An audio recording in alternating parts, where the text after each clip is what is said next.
Tonight on Nation to Nation, Cindy Blackstock says the federal government is not meeting its commitments on Jordan's Principle, and First Nations kids are paying the price.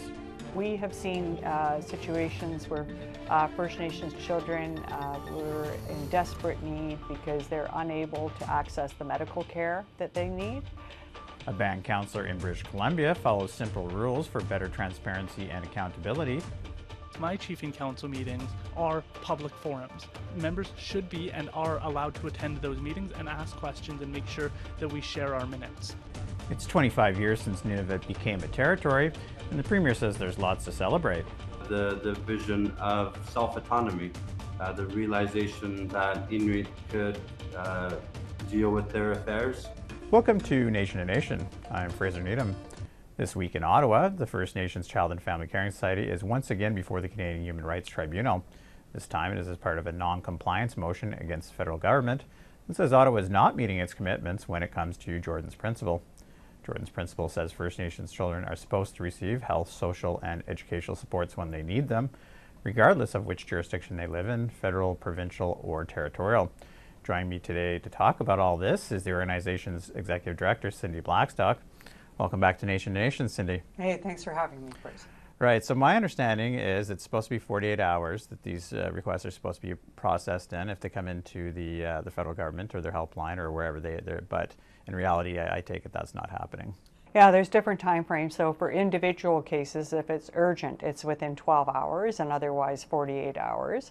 For urgent group requests, sometimes you have a group of children who are in urgent need, that's 48 hours or on the long side a week. And we're seeing broad non-compliance, but more importantly, that non-compliance is having serious and in some cases devastating impacts for children.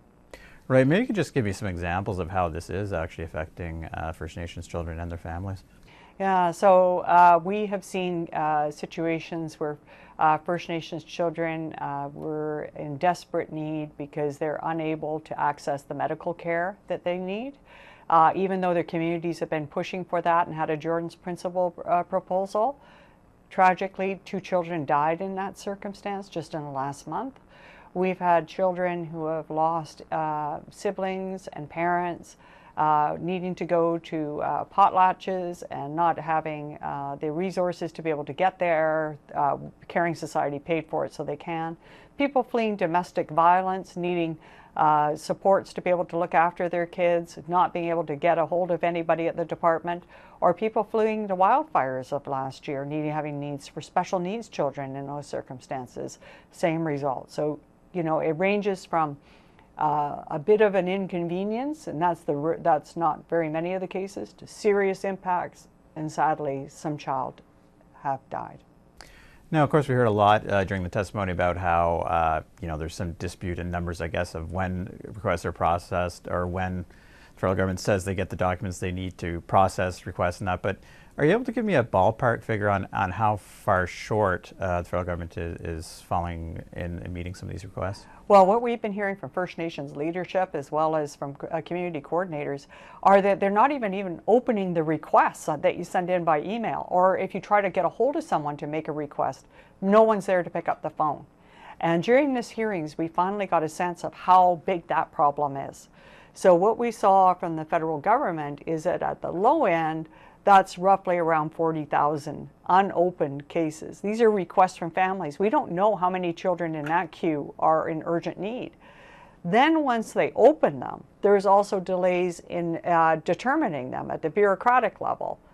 And then even after you get it approved, and say if you're a family or you're the nation helping the family and you paid for the service because the child needed it and you're hoping Canada will reimburse you, we've seen long delays there too. So there's delays throughout the entire system.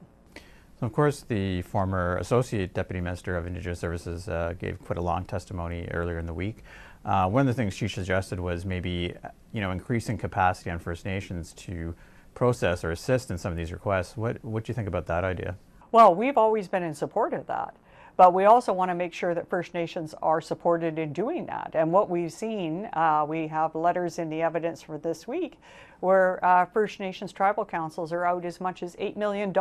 They've had to go and bridge finance for the government because the government isn't reimbursing them. And that's putting them in a difficult position because they have community members that they have to meet those needs with. And they're out $8 million for a long period of time, despite repeated requests to try and solve the problem with the federal government.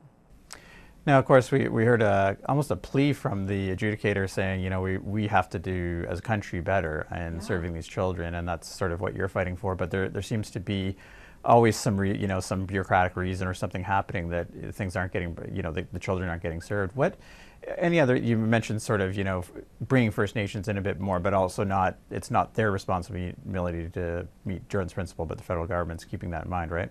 What else do you think, maybe some sort of things, cultural shift, or that would just speed up this process and make it work better? Right. I would like to see a lot less focus on what's happening with the bureaucrats and a lot more focus on kids. Like if it's up to all of us as adults to figure it out, to make sure kids' needs are met. That's our job. And that's also the bureaucrats in the federal government job. And we heard a lot of testimony around, well, this is difficult, this is difficult. Well, figure it out. Governments do complex things all the time, like getting vaccines out to thousands and millions of people in Canada, processing millions of tax returns, EI requests, all that's complicated. They get the job done. They need to do it here for kids too. Another thing that we've recommended to the government is we actually had it costed out how many tax dollars are spent by a government official just reviewing these cases. Well, it turns out it's about $540 in bureaucrat time. So we said, look, part of Jordan's principle is there's a professional letter. So we have someone like a doctor, a teacher, nurse, occupational therapist writing the recommendation for the service. So if the value of the service is below 500, you should just approve it. There's already the safeguard of the letter, and it would save the government money. Those are the kinds of solutions that government hasn't taken on board as of yet. Now, we talked briefly before the interview as well about urgent requests, and there seems to be sort of maybe the federal government wanting to tighten that a bit. You say it's being a bit, so what, and those are the ones that are really, of course, probably dire, right? Or so they need that assistance right away. What should happen there, do you think? Well, people need to understand that right now the definition of urgent request is a child in palliative care. That means that they're at the end of their sacred journey. And also children that if they don't get the help they need, there could be harm that they can't recover from. That's the current definition. Canada doesn't want that definition. They want something broader. We want to actually add into that definition. We want to say if a child has had a death, say of a sibling or a parent, that should be in the definition of urgent. Also, children who are affected by national, regional, or First Nations states of emergency, they should be included in that definition. So obviously lots to talk about on this issue, and I'm sure there will be more, but as always, thanks again for joining us today, Cindy. Hey, thank you, and come to the hearings on June 3rd and 4th. Oh, we'll be there for sure. Up next, we'll have Aaron Peat, a First Nations councillor in BC, who is calling for Canada's elected First Nations leadership to be held to a higher level of accountability.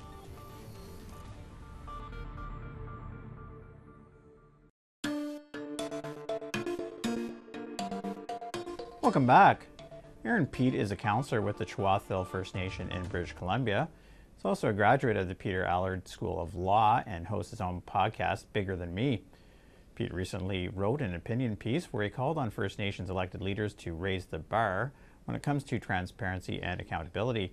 He joins me today. Mr. Peat, welcome to Nation to Nation. Thank you so much for having me. So I thought I might first start off by just asking you why you decided to write this opinion piece in the first place.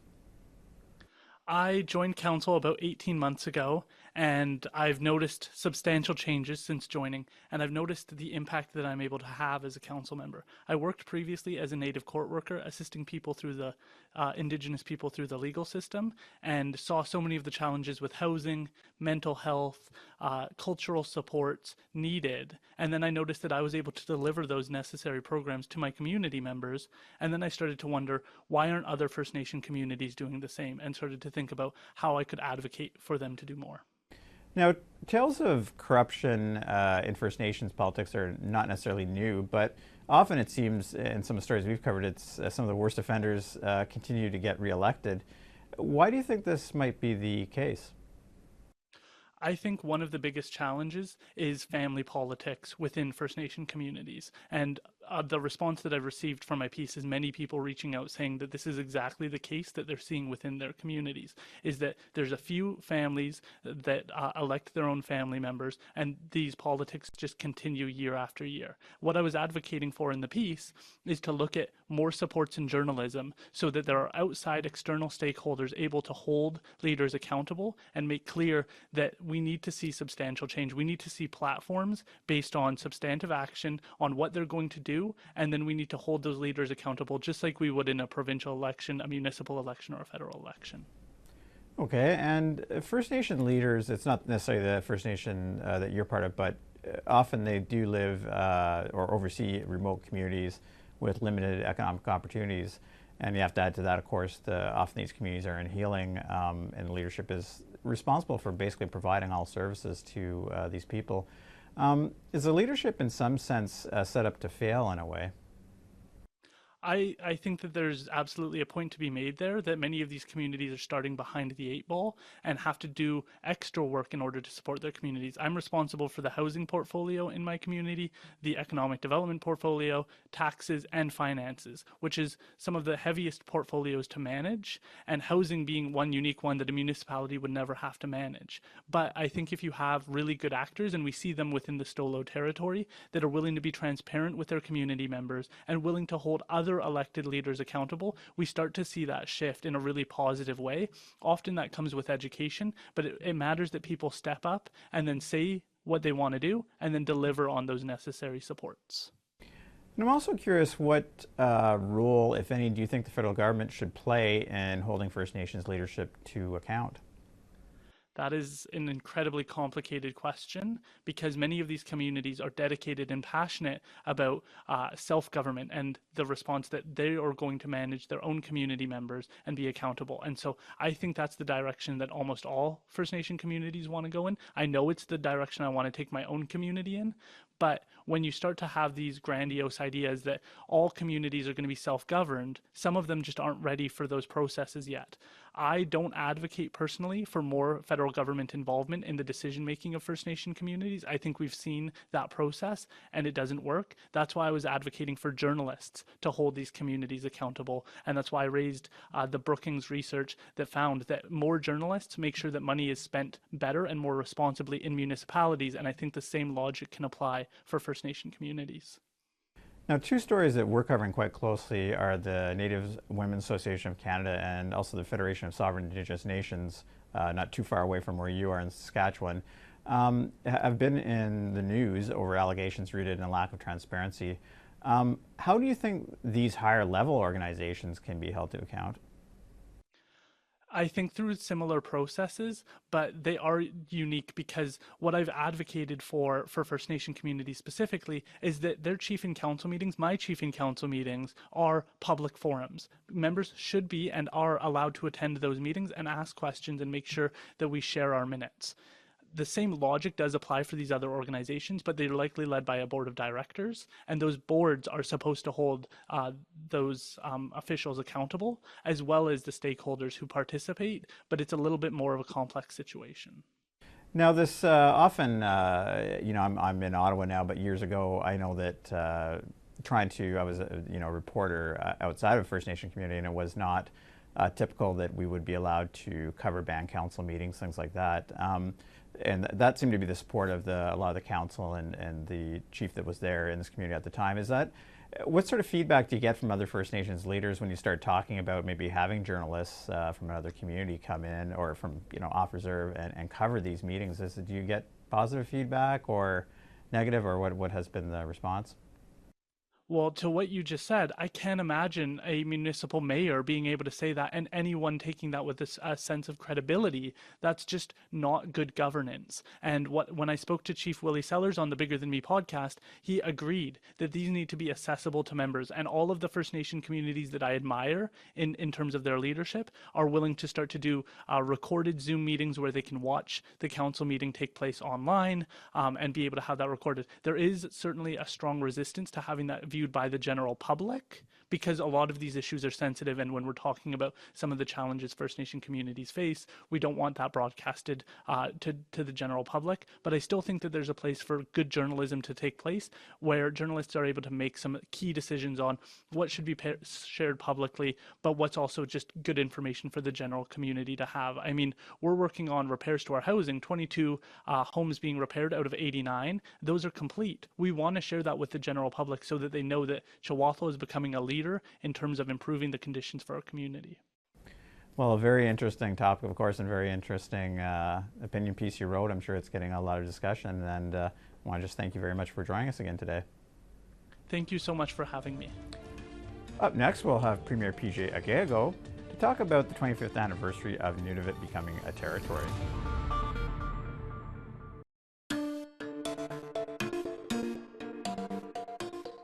Welcome back. It's an age-old saying, but time does fly. It's been 25 years since Nunavut became a territory, carved out of the enormous Northwest Territories, and this week there have been numerous events celebrating the anniversary, including a visit by Governor General Mary Simon. To talk about that, we're joined now by Nunavut's Premier PJ Agego. Welcome to Nation, Premier. Yeah, thank you so much for having me on your program. All right, so you were a teenager, I guess, when Nunavut became its own territory. What do you remember about that time? Oh yeah, there's incredible milestone we've just hit. 25 years as a territory, and we've learned so much throughout the journey. And so I feel very privileged to be able to serve in this very important capacity. But you're right, 25 years ago, it's just a blink of an eye. I was born and raised up in Grise Fjord, a beautiful small settlement up on the southern tip of Ellesmere Island. But it's the most northern community in North America. There's about 140 people. So I recall very clearly just there's so much excitement in the air. There's huge celebrations that were being planned here in Iqaluit. And I was actually a junior ranger. I was a sergeant then, and the ceremonies were being planned.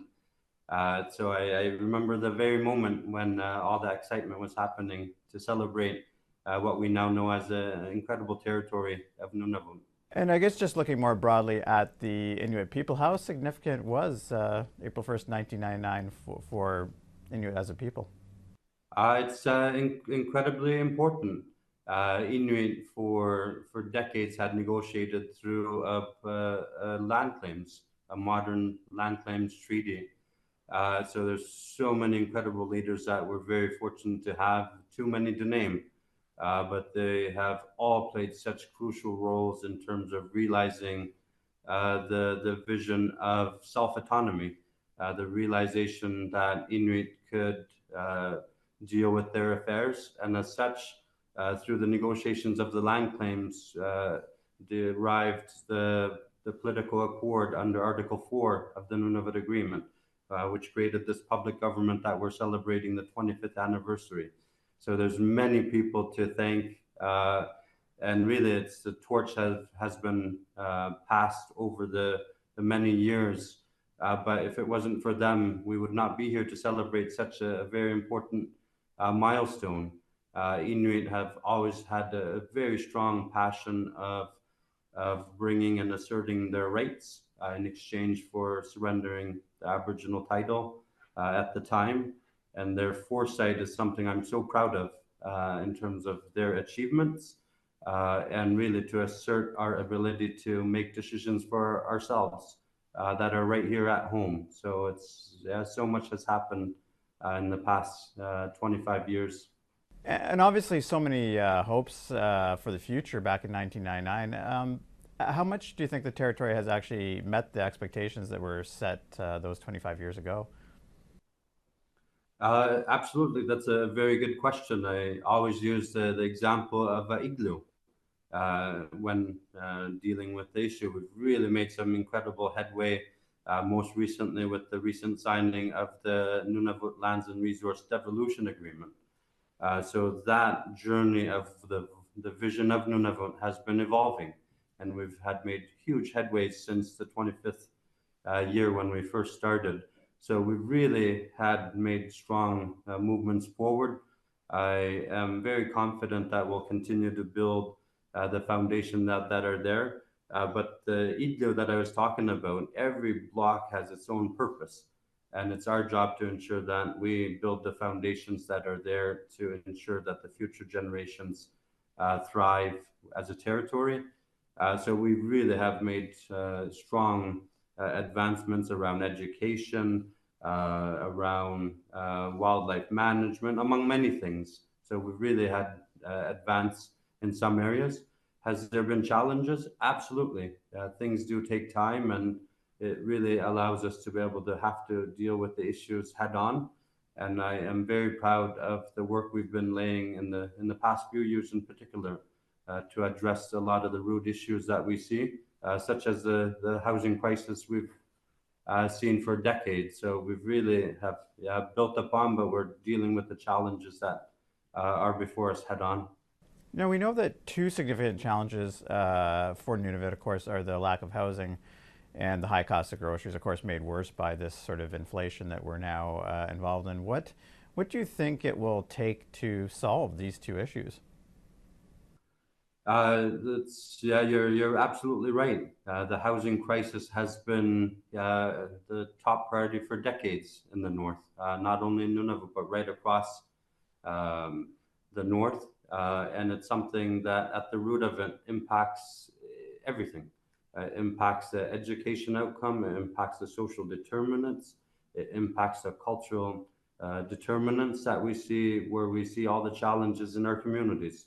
So as a government, we have been dealing with that issue head on, and we have been putting our own equity to the issue. We are not just waiting for Ottawa to fix our problems. We've really put a very bold and ambitious plan through Nunavut 3000, where we are now, for the first time in our history, seeing constructions in every community across our territory. We have invested in the past 2 years alone close to $250 million to address the housing crisis we've seen. As we've mentioned, though, it will take time to see the rollouts, but we're very proud of how ambitious we've been to actually tackle the issue head on. We knew we couldn't deal with it alone. Through our Inuit societal values of Katuchakatigin, we've reached out to our partners, in particular to Inuit organizations, to address our shared issue. And so through real, true partnership, we're seeing construction happen in every community, and we're seeing training opportunities for Inuit to ensure that we build the capacity that's there as we're tackling the issues that are before us. Well, Premier, we know you're very busy, and we really appreciate you joining us during these sort of celebratory times, and we know there's lots to celebrate. No, absolutely. It was my pleasure. And again, I just want to say how excited I was to have welcomed Her Excellency, both Mary Simon, but also Whit Fraser as well, to mark really the 25th anniversary. It's their first official visit up to our beautiful territory. Thanks once again for joining us on Nation to Nation. Thank you so much for having me on your program. That concludes this week's episode of Nation to Nation. If you missed any part of tonight's show, you can check out our podcast at aptnnews.ca/podcast. I'm Fraser Needham. Good night.